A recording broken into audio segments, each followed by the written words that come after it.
throw some resources behind that into trying to compress that. Yeah, because you obviously have resources. You need to throw them somewhere. You're going to either throw them at the police that has to sit at the border in Auckland. Yeah. You got to throw them at the PPE that you provide. You got to throw this somewhere. It's gonna cost you money. Yeah. So if you want this to be effective, throw them there. Yeah. So you're sort of suggesting that like we need some resources thrown at some bloody communications professionals. Well, just communications professionals and people that actually have the right information on the scientific level, ones that are going to say, okay, cool, this is why we need the vaccine. Not because Auntie Cindy said or any of that or whatever memes are going around, but let's get to the core of this and let's explain why. So to the point where the argument is minimal. Even if you're going to come back and say, well, but what if I'm at risk of this and this? Well, yeah, okay, but either way, can you see what position you're in? Yeah.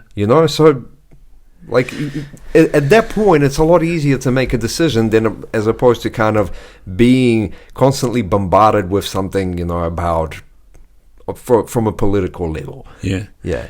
Yeah, and it's like I listen to Lex Friedman, fellow Russian, and he interviews people like Andrew Huberman and David Sinclair and Matthew Walker, who are like science educators. Think of Neil deGrasse Tyson.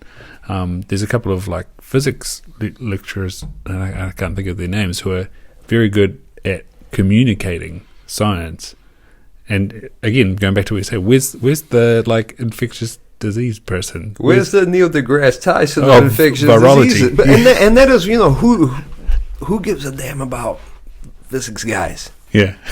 I mean, I'm sorry, it's just not a glamorous thing, but that guy managed to do it. Yeah. Because he could present that information well. And who gives a damn about robots? Lex Friedman does, and he can talk to you about it. So Elon Musk as well, get him on Joe Rogan, suddenly you're like, oh my God, I like robots, But that's what I mean. It's just like, make sure that this is presented right. You can't underestimate the way this information is presented. You can't force feed it by political means, and that's the problem that we seem to be having with this campaign. So that's what I mean. Is it's not about people's at this stage. It's not about people's views on conspiracies and vaccines. It's just about addressing them and not ignoring them and saying that, these guys are just nuts. Can you people be serious and just take the vaccine? It's just, well, no, if this is a problem, address it, because it's a direct contradiction to what you're trying to do. Yeah. This should be your first priority.